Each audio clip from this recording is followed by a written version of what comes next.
Porque o poder e a autoridade, ele está no nome de Jesus.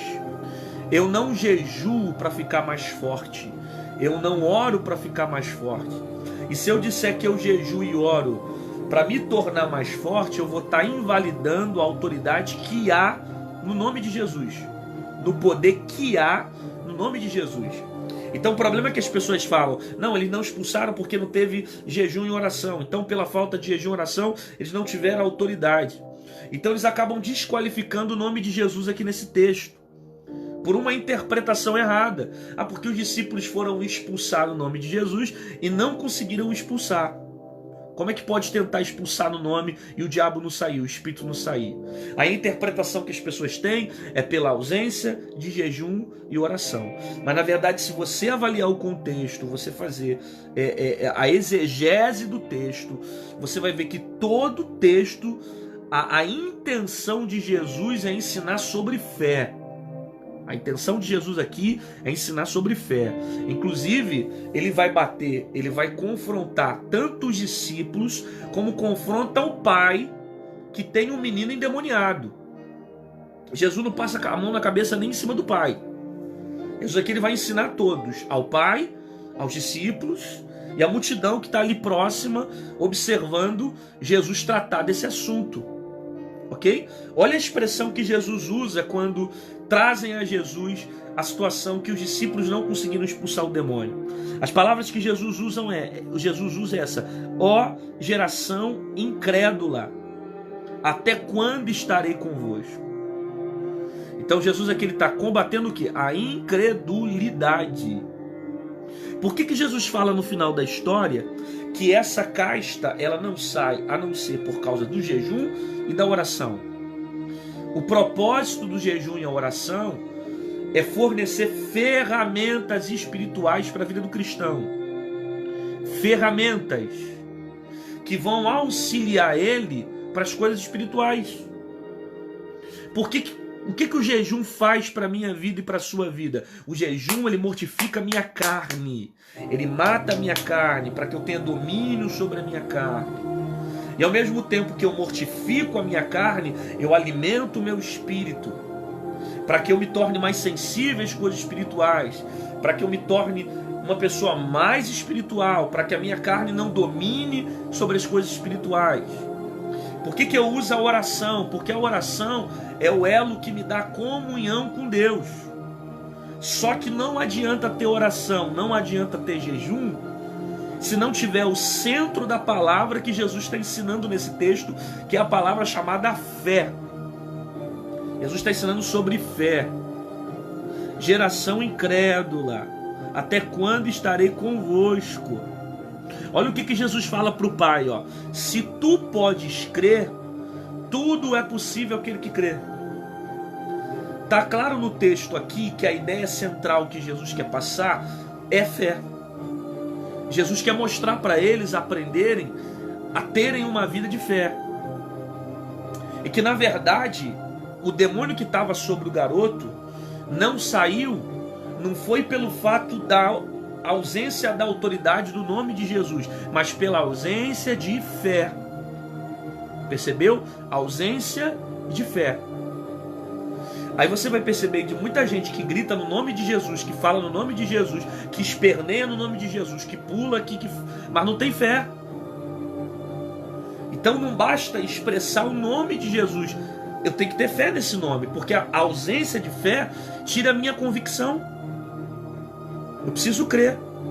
Jesus está ensinando sobre isso, a existência da fé, porque tudo é possível àquele que crê. Então a ideia central de Jesus aqui não é ensinar sobre jejum e oração. Tanto que Jesus nem fala sobre jejum e oração.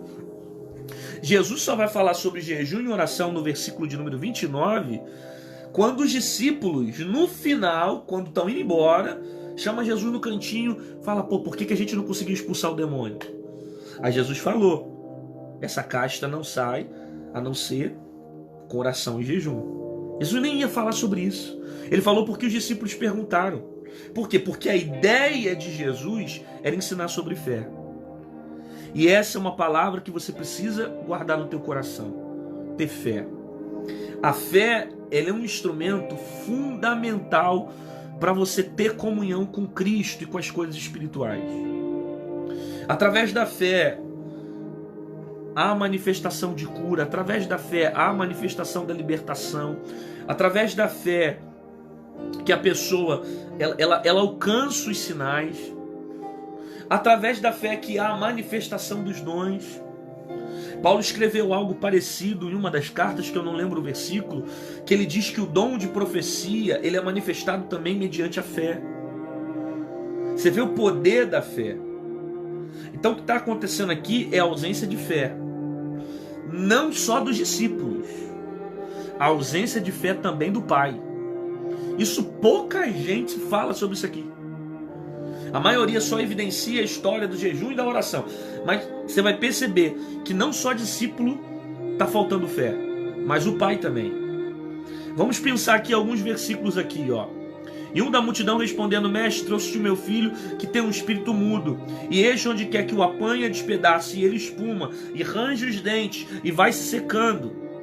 E eu disse aos discípulos que expulsasse, e não puderam. Preste atenção aqui. Primeiro, o pai está apresentando o seu filho, que está manifestado por demônios. Ranger os dentes, espumar, rolar do lado para o outro, são evidências de uma manifestação demoníaca sobre a vida desse garoto. E aqui você passa a entender que o diabo ele toma o domínio sobre a vida de alguém. De um modo que esse mesmo menino era levado para a água, era levado para o fogo. O garoto era levado para a água, o garoto era levado para o fogo. E tudo isso acontecia por uma manifestação demoníaca sobre o corpo dele. Isso aqui é uma verdade que nós aprendemos com a palavra, que o espírito maligno, ele tem o poder de ter domínio sobre a vida de alguém. E eu preciso ter discernimento espiritual diante de algumas situações da vida. Porque tem coisas na vida que não é o ser humano que está fazendo, mas é o espírito que está por trás dele. O demônio que está por trás dele. Às vezes você está travando uma guerra com teu pai, uma guerra com a tua mãe, uma guerra com teu tio, uma guerra com teu filho. Só que há uma ação demoníaca sobre a vida dele que faz com que ele perca o controle de certas atitudes. Eu sei que quando o diabo entra, ele entra porque o demônio entra, ele entra porque tem uma legalidade. Mas a partir do momento que ele encontrou a legalidade, ele se apossa de algumas áreas que eu dou para ele como liberdade. E ele passa a ter domínio. Então às vezes você está lutando com gente, mas o teu problema não é gente. Por isso que Paulo escreveu dizendo que a nossa luta não é contra carne nem sangue, mas sim contra principados e potestades.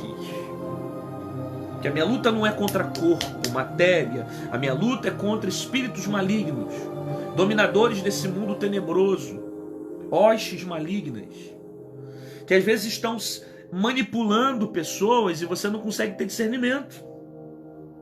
E você vive confrontando gente, brigando com gente, arrumando problema com gente, brigando no trabalho, brigando na escola, brigando na igreja, brigando na faculdade, brigando em casa. Você vive tumultuando a tua vida e na verdade são demônios que estão por trás de tudo isso, que têm o domínio sobre tudo isso.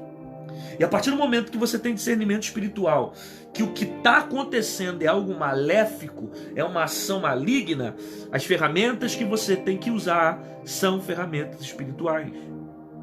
Talvez eu estou pregando para alguém que esteja perdendo guerras porque está usando armas erradas, porque está usando ferramentas erradas.